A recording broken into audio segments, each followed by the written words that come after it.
Welcome to Adam's Athenaeum. Let's take a look together through the news and records of our times as we try to shed light upon the unvarnished truth. Let's start today's episode by talking about what's in the news and slowly creeping up, and you're going to hear about it coming more as each election cycle comes up for the midterms and for the 2024 presidential cycle. Fascism, or fascists. Now, if you've been delving deep into politics lately, you'll know that the left, Antifa, has been calling everyone else a bunch of fascists, saying that the right uses fascism. Donald Trump was a fascist. Well, if you actually know the definition of fascism, then you would understand that Donald Trump was not and never acted like a fascist. Remember the riots of 2020? Cities all across America burned. And did he send in the National Guard or institute martial law? No, he did not. What did he do? He kind of sat back and let it continue. He was calling out the local police departments and mayors and governors and trying to tell them to do their job. A true fascist would have loved the opportunity to use military control over the people and silence them. You continued to call Donald Trump a fascist until the end of his presidency, and even past the end of his presidency. To this day, he's still called a fascist. A fascist wouldn't leave office. A fascist would use the power of the state to persecute his enemies and to not leave office. So, let's all make sure that we have the same understanding of what the word fascism means. Now, we're going to go over here to Merriam-Webster and make sure that we have our definitions correct according to a dictionary. Now, Merriam-Webster says fascism, often capitalized, a political philosophy, movement, or regime such as that of the fascisti that exalts nation and often race above the individual, and that stands for a centralized autocratic government headed by a dictatorial leader, severe economic and social regimentation, and forcible suppression of opposition. Or definition 2, a tendency toward or actual exercise of strong autocratic or dictatorial control. So again, hindsight's 2020, right? Please tell me, where did Donald Trump put race above the individual? I mean, the Biden presidency, if you don't recall, they said that it was so bad and so racist that we had so many white people representing food brands, right? So what happened? Well, if you remember, all the people of color got taken off of the food brands, and all the white people are still on the food brands. All right. Let's see. A centralized autocratic government. No one knows who's actually in control of the presidency and making the decisions that run our country. Obviously, Joe Biden isn't there enough to make any kind of adult decision. So who is the dictatorial leader running things behind the scenes? Is it George Soros? Is it Kamala Harris? Is it Nancy Pelosi? Is it some kind of shadowy cabal? Who knows? Now, this part gets me. Remember the economy under Trump? Remember how much you all wish that gas prices were what they were under Trump? Severe economic and social regimentation and forcible suppression of opposition. Man, severe economic and social regimentation. Well, social regimentation was COVID. They made you wear a mask. They made you get a shot. And they made you get a vaccine passport. As far as severe economic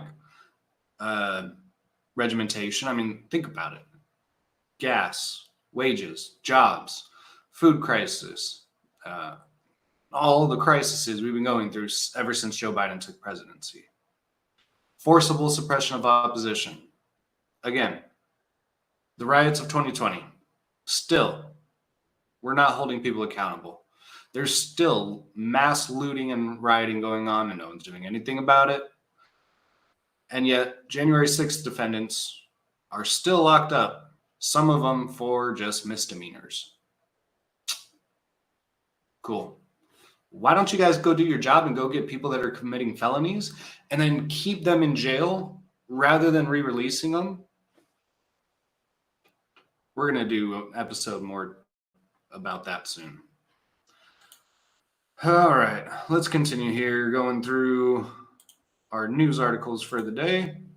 Let's go to, what did we have here? We've got the White House press secretary, because like I said, you're going to hear fascism and fascist used a lot coming up. So we're going to go to the Daily Fetched at dailyfetched.com.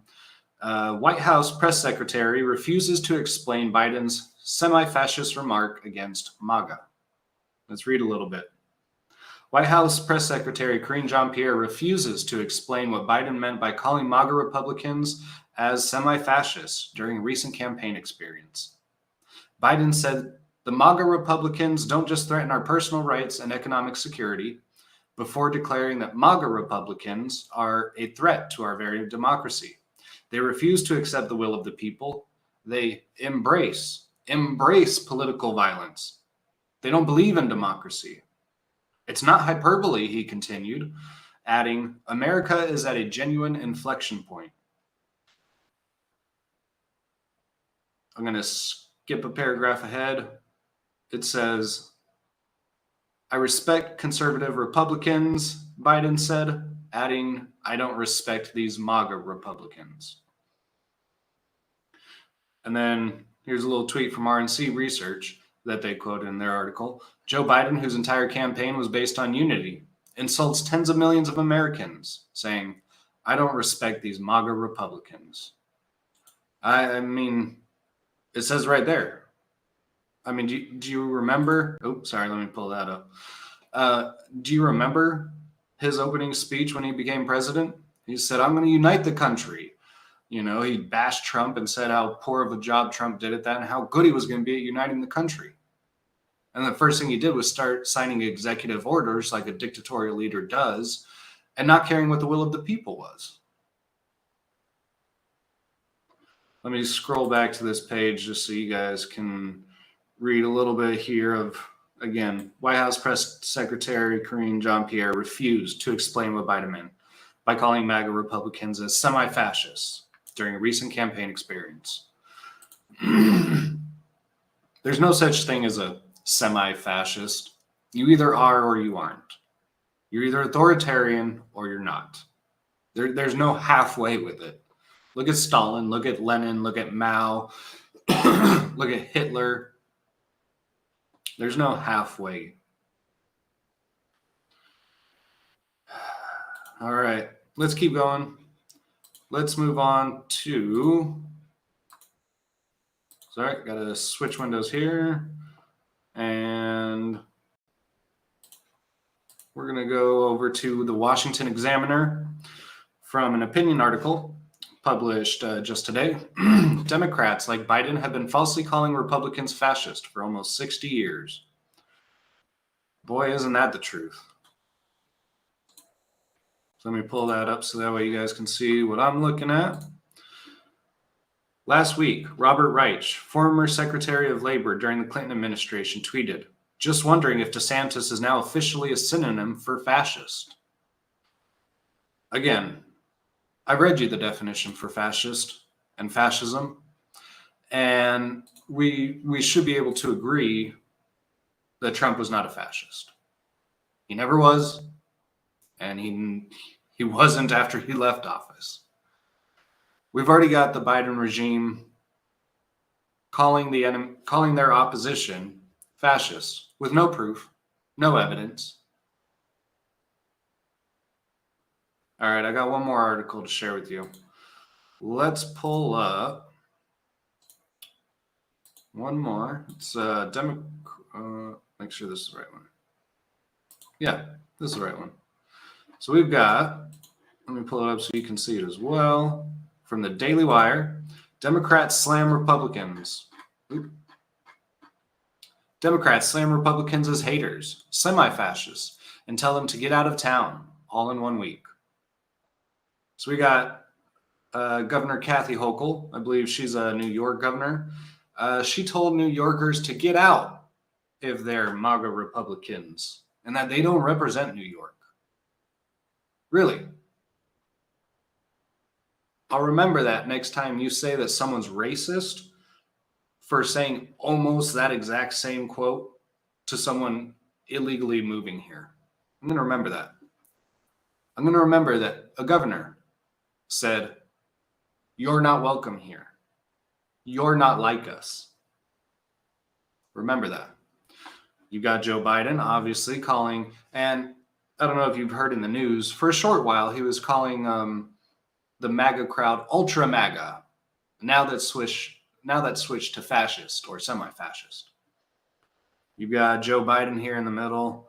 And let's scroll down because I don't remember this other guy's name, to be honest with you. He doesn't seem important to me.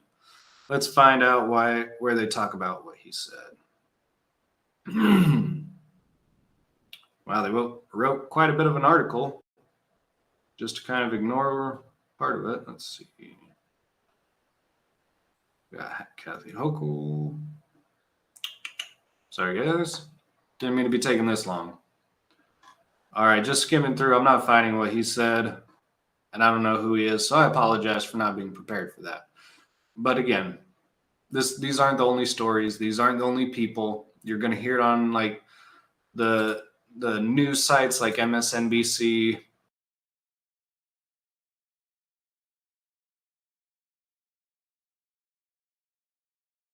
That Republicans and conservatives are semi-fascists or fascists. Again, Republicans want a rule of law and order. Conservatives pretty much want the same thing. Libertarians pretty much want to let you live your life. You leave me to leave mine.